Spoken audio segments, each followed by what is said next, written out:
Hello, everybody, and welcome back to Buckeye Politics. It's me, your favorite Ohioan. Today we're going to be doing the updated governor's prediction. We did the Senate prediction yesterday. If you want to see that, go check out the channel. It'll be the second video after this one. You can tell by the thumbnail and all that good stuff. Not going to waste any more time. Let's get right into it. As I fill in the states, I'm going to kind of explain myself. Right now, we're filling in the safe states. These are states that I believe will vote for either party by more than 10 percentage points. Not a lot to say here. These all should be pretty self-explanatory. Maybe Iowa, I'll explain. Kim Reynolds, the incumbent Republican, is very popular, and she's leading in all the polls by easily more than 10 points. State of Texas, Greg Abbott also is doing very well in the polls, and he's also just pretty popular with the national environment, and Greg Abbott being a pretty good fit for the suburbs of Texas, all things considered. And Beto O'Rourke's campaign has just constantly shot itself in the foot, and so because of that, I think he's going to win by about 12 to 13 points. State of Florida, Ron DeSantis being up against Charlie Crist. I thought that might make the race a little bit more interesting because Crist does have a lot of that, I guess you could say, suburban moderate appeal. But recently it came out that he picked a literal Fidel Castro sympathizer as his running mate. So yeah, any gains Charlie Crist might make in the suburbs are going to get absolutely obliterated in Miami-Dade County with Hispanics in the state of Florida. So DeSantis will win by a safe margin. And then obviously Vermont and New Hampshire are states that usually vote for the Democrats by huge margins on the presidential level. At least Vermont does. New Hampshire is still a Democratic-leaning state, but not as much. But they are both going to vote safe for the Republican Party because there are actually two, I guess you could say, Rockefeller liberal Republicans who serve as governors of those states. In Vermont, you have Phil Scott. In New Hampshire, you have Chris Sununu. So two very liberal Republicans who are currently governor of those two states and very popular. Everything else should be pretty self-explanatory. So with that, we're going to start by filling in these safe Democratic states. Those include the states of California, Hawaii, Maryland, Connecticut, actually not Connecticut, New York, and Massachusetts, since Charlie Baker is retiring. These are all the safe states for either party. These are the states that are, really aren't going to be that competitive. I mean, a couple states might be, they might have some money put into it, or people might say they're going to be close. But when it comes down to it, I think all the states filled in are not going to be competitive in any way, shape, and or form. These remaining states are all going to be likely lean or tilt, which means they will be decided by less than 10 percentage points. And in my opinion, I think these are the more, I guess you could say, competitive states. Some of these are not super competitive, just the margin might be a little bit closer, but some of these are actually going to be super close. We're going to start by filling in the likely states. These are the states that are going to vote for each respective party between 5 and 10 percentage points. So states that are, a little bit closer, but still not super competitive. For the Democrats, they have only two, or actually four, they have four. Those include the states of Colorado, Illinois, Connecticut, and Rhode Island. We're going to start in Colorado. The incumbent Democrat in Colorado, Jared Polis, he's the incumbent governor of the state. He is very popular. Polis showed this race surprisingly a little bit more competitive than I thought it was going to be, but still, Jared Polis is a very popular incumbent governor. He has a lot of appeal to both very progressive voters and also just, moderate suburban types, and he has a very high approval rating. And with Colorado beginning to trend very much to the left, especially with liberals from California moving in, I see no reason he won't win by about 6, 7, maybe even 8 points. The state of Illinois, Darren Bailey is the Republican nominee for governor, and he is a very Trumpian candidate, so he'll do very well in southern Illinois. But a lot of people said he would get blown out in the Chicago suburbs, but he actually performed pretty well there in the primary. And polls surprisingly have this race a little bit more competitive. I mean, it's not like super close. J.B. Pritzker, the incumbent Democrat governor, is still relatively popular. Relatively, he's not like super. He's definitely disapproved of, but I don't think there's just enough hatred of him that Republicans can win this race. And plus, with Roe v. Wade being overturned and college-educated white voters turning out in heavy margins, which is it is a voting block that Darren Bailey would need to win, especially in the Chicago suburbs. So because of that, I think the race will still be a little bit more closer than people expect. Illinois is always relatively competitive during red wave years, but I don't think Republicans are going to win it. Going over to Connecticut, Ned Lamont is the incumbent Democrat, and he actually was in a very close election back in 2018. Connecticut is traditionally a very Democratic-leaning state, one of the most in the country, but the race in 2018 for governor was very close. Now, Ned Lamont was not very well known, and he was also not very popular at the time, and the Republicans had a very moderate and pragmatic and likable nominee. So the race was very close, and that same Republican, Bob Stefanowski, is running again. So it's going to be a repeat of the last race. And early on, a lot of people were saying, oh, the race was super close in 2018, And with 2022 being a good year for the GOP, maybe Republicans could win this race. I used to think that as well, not really anymore. Bob Stefanowski, the Republican nominee, he seems to kind of lost a lot of his steam. He's not really running the best of campaigns. And Ned Lamont, the Democrat, is actually relatively popular across the state. So because of that, I think it's still going to be a little bit closer than I think normally, but I still think Ned Lamont should win by about 5 to 6 points. State of Rhode Island, and this state really just depends on who the Democrats nominate. The incumbent governor, Dan McKee, is the most hated governor across the country. He is the least popular governor in the country, and he might not even win his primary. Dan McKee is struggling in his own primary against other Democrats, and it really depends if he's the nominee. If Dan McKee, like I said, who is literally the least popular governor across the country, does win his primary, then I think that it might actually automatically make Rhode Island a very easy pickup for the GOP. We have a solid nominee who the party is pretty much united around against a very unpopular Democrat. So that could make the race interesting, but right now I don't think Dan McKee is even going to win his primary. So because of that, I have the race still likely Democratic. Just really depends who the nominees are.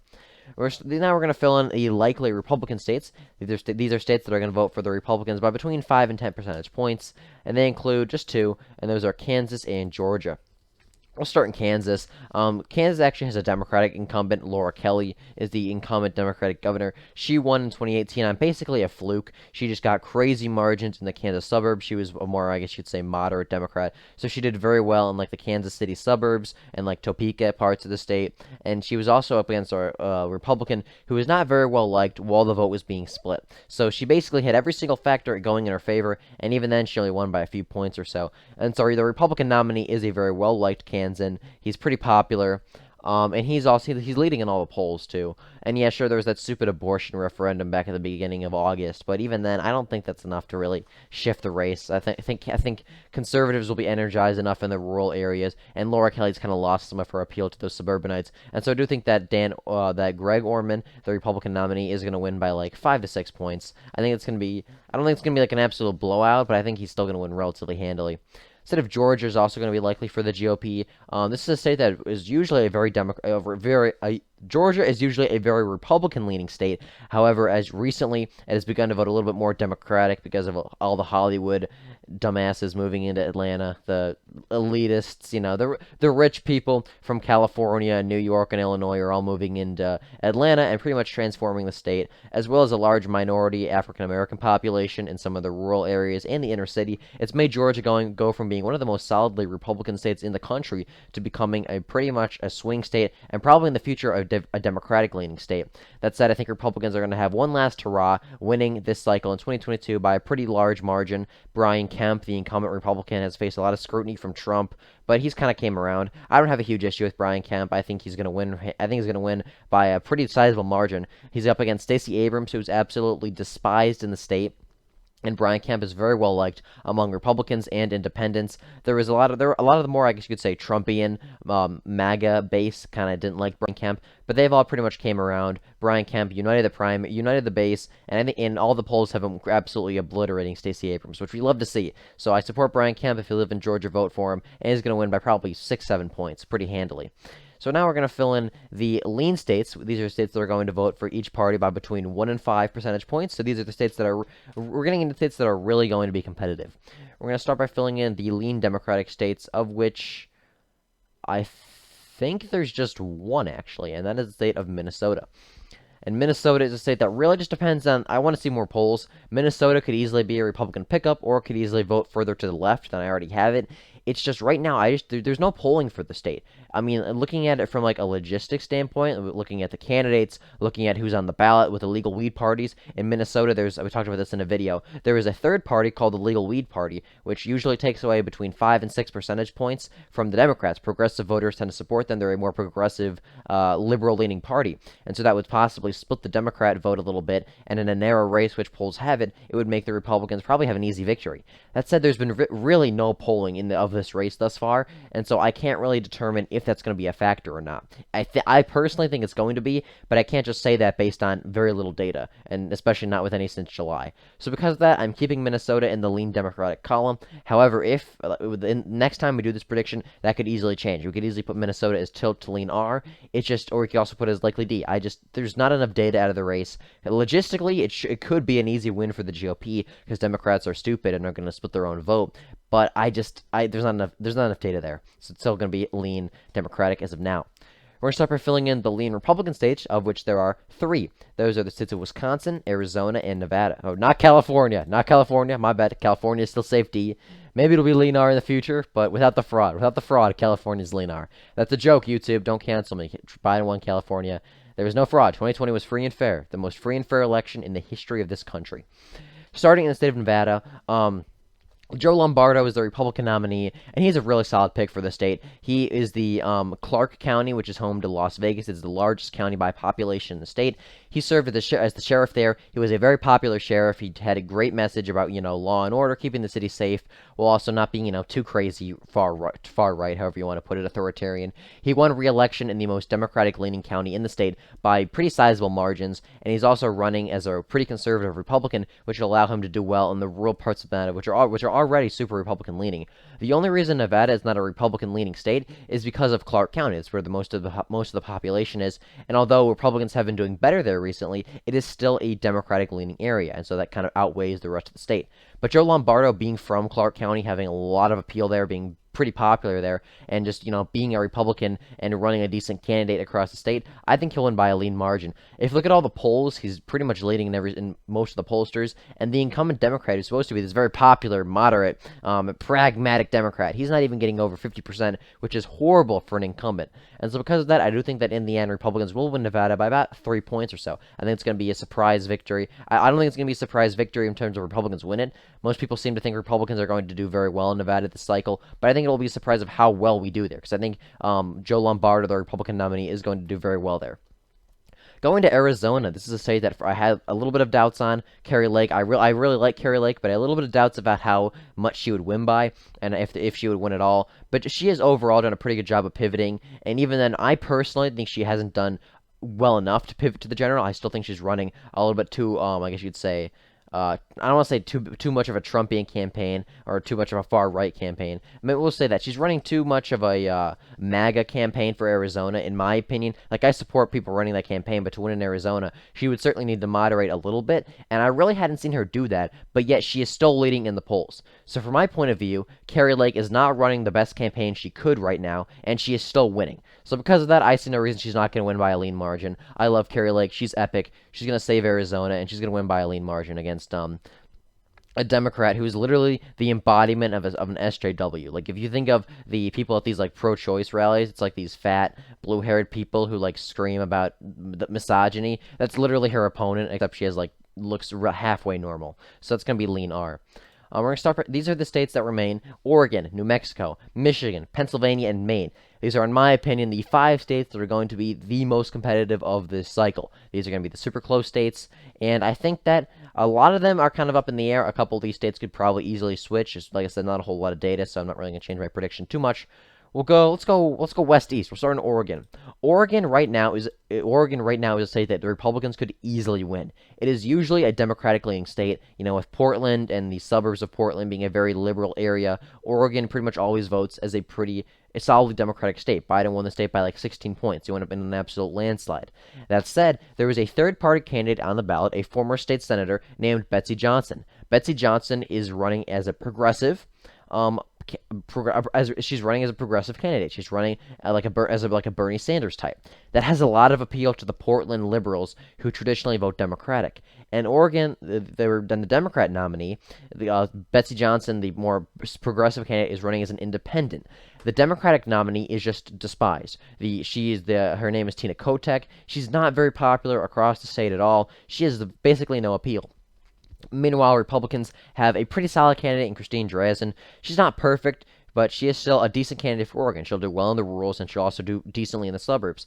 And so because of that, this race is pretty much a three-way race where the Democratic vote is being split. And because of that, I do expect Republicans to win the state by a very slim margin. I think it's going to be a very narrow win for Christine Drazan, the Republican nominee, simply because the vote is split. If the vote wasn't split, it would probably be safe Democratic, but it's because the Democrats are splitting their own support between Betsy Johnson and Tina Kotek. I think Republicans are very narrowly going to win it. Betsy Johnson has began to shift a little bit more to the right on some issues in terms of like logging and stuff like that, but even then, I think that the conservative voter is pretty much united around the GOP in the state. Betsy Johnson's appeal is really only to those, I guess, progressive types in Portland, from what I've seen. Now, obviously, this could change, but right now the polls have Christine Drazan having a very narrow victory over both those candidates. Like I said, the Democrats are just splitting their own support. So because of that, I do think the GOP is very narrowly going to win the state. This prediction could change if polls come out that Betsy Johnson, is losing support and Democrats are starting to unite around Tina Kotek. This race could easily become likely Democratic. But right now, the Republicans are going to have a very good shot at flipping this race.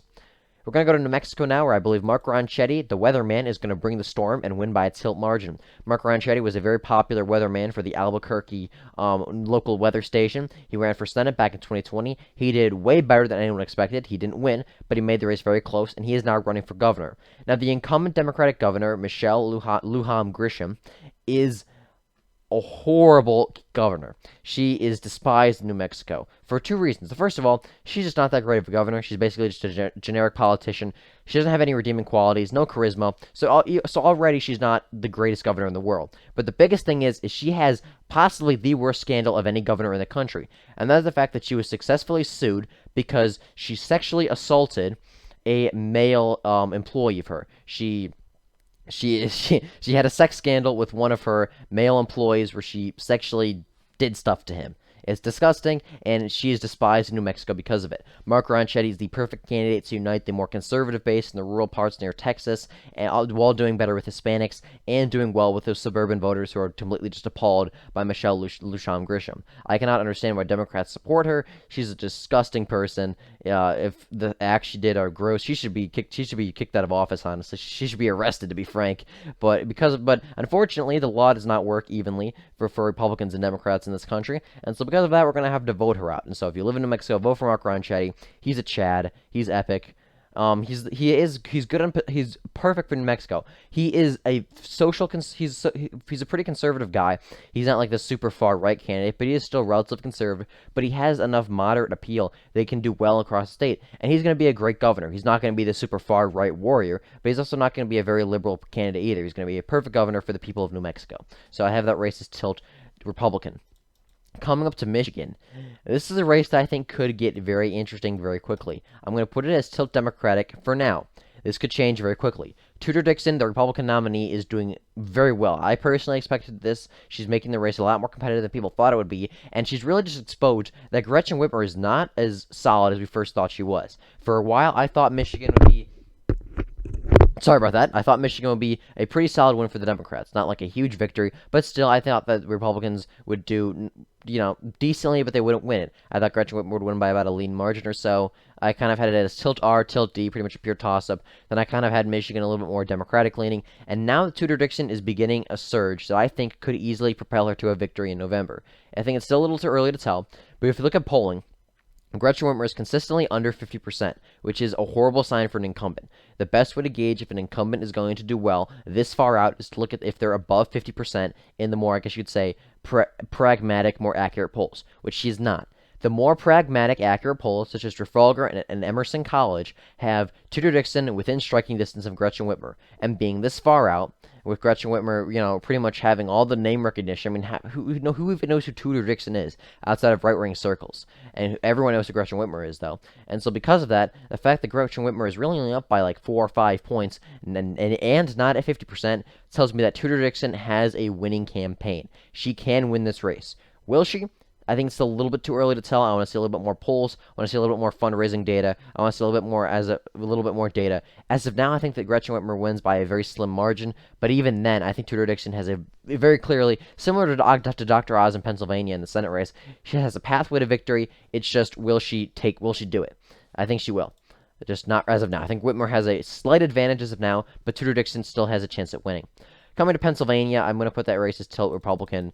Doug Mastriano is an absolute Chad. He's doing very well in the polling, all things considering. He's only down by like 2 to 3 points against Josh Shapiro. Everyone's like, Josh Shapiro is beloved in Pennsylvania. He's the greatest Attorney General we've ever seen. We love Josh Shapiro. And he's only getting like 47% of the vote in the election. And Doug Mastriano has just been hit with scandal after scandal after scandal. They're not real scandals. They're people making it up. For example, he was once friends with the guy who founded Gab. For those of you who do not know, Gab is an alt-tech platform. It's just social media for people who've been banned from Twitter. It's literally just, it's an alt-tech. It's just a social media site for people who have been banned from Twitter or who have, been suspended. They allow free speech for anyone. It's literally just a free speech platform. But because of that, it's been painted as this far-right website.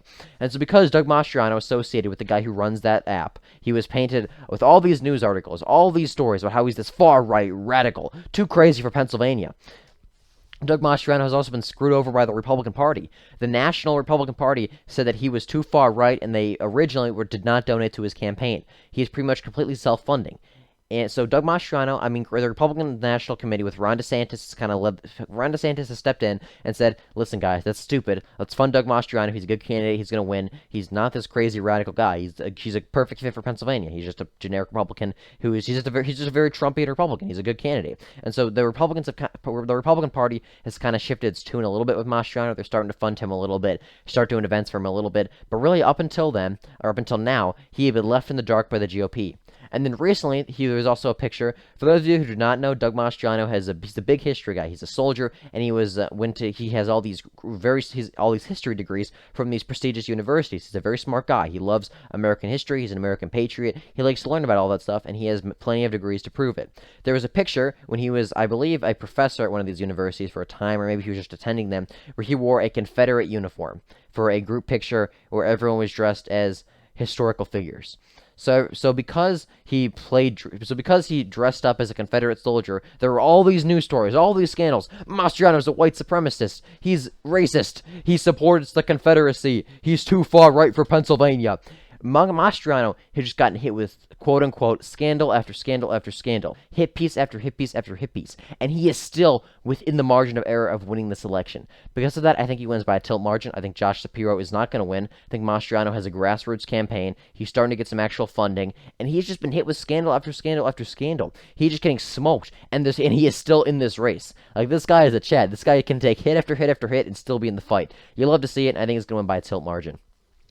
Maine is also going to tilt to the GOP. Not a whole lot to say there. Paul LePage is the former governor of Maine. He's not super popular, but he has plenty of appeal to the working class voters in the northern part of the state, and he'll also do decently in the, I guess you could say, more suburban, urban, like, I guess, left-leaning southern parts of the state. Maine's a weird state politically. The northern part of it is very rural, very conservative, while the coastal areas are very liberal and, vote very Democratic, but Paul LePage, he always is very well in those rural areas, and he always makes the liberal leaning areas or the urban areas near the coast a lot more competitive than people expect. So because of that, I think that the fact Paul LePage is only down by a couple of points now in the polls, and he always outperforms the polls, and there isn't a whole lot of data to go off of, so this prediction could change in the future once we get a little more data. But I still think Paul LePage is the favorite to win, although it is going to be very close.